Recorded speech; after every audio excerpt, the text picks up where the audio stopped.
B Marsh Boxing back at it with another boxing video.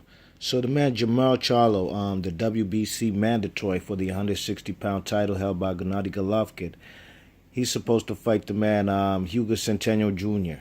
You know, he's a guy. I think the man has only one loss on his record, if I'm mistaken. Hugo Centeno Jr. I know I last seen him knock out the kid, undefeated guy, undefeated prospect or contender, however way you want to call it, Emmanuel Alim. And of course, Jermall Charlo, he just came off of beating Jorge Sebastian Highland, you know what I mean? Dude who had one leg, basically, you know what I mean? So that fight actually didn't tell me much about Jermall Charlo's transition into the middleweight division.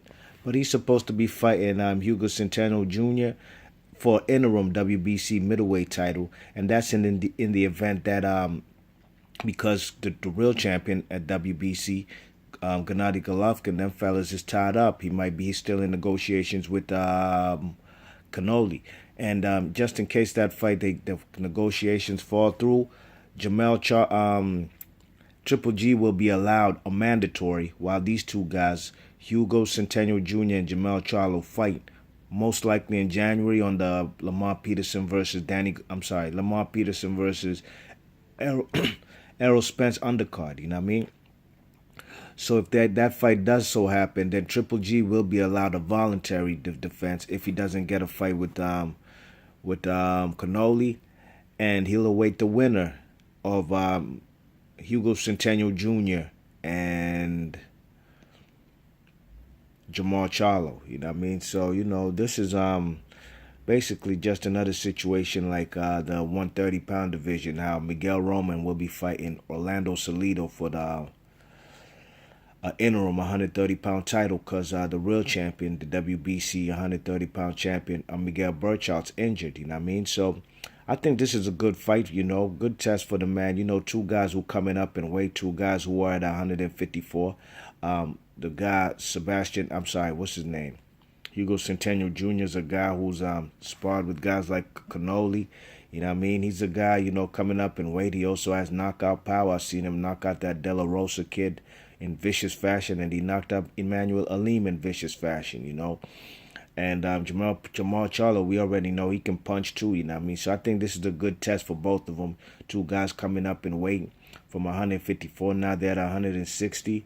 And they're looking for a world title shot, you know what I mean, with the WBC. Who do I think wins? Well, I'll have to wait and do a little film study, and then I'll do a breakdown and prediction, you know. But this is it right here, man. These two guys will be fighting for a WBC interim 160-pound title while they await Triple G and Canoli to go through the negotiations. And if the fight doesn't happen, Canoli versus Triple G too, then Triple G is allowed a voluntary defense with the WBC.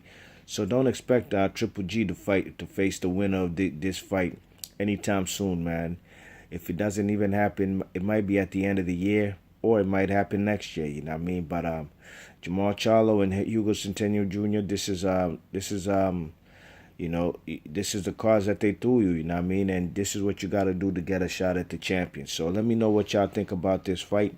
I think it's a good fight, you know what I mean? I think Hugo Centeno Jr. is a better opponent than the Jorge Sebastian Highland kid that Jermall Charlo destroyed because the guy only had one leg. It really wasn't fair, you know what I mean? So I couldn't really gauge his performance and how well he fits in this middleweight division, you know what I mean? Emmanuel Alim got knocked out by Hugo Centeno Jr., so he shows that he can knock out, there it goes right there, he can knock out middleweights, you know what I mean? So B Marsh Boxer, leave your thoughts and comments. Let me know what you think about this proposition by the WBC, and I'm gone. Peace.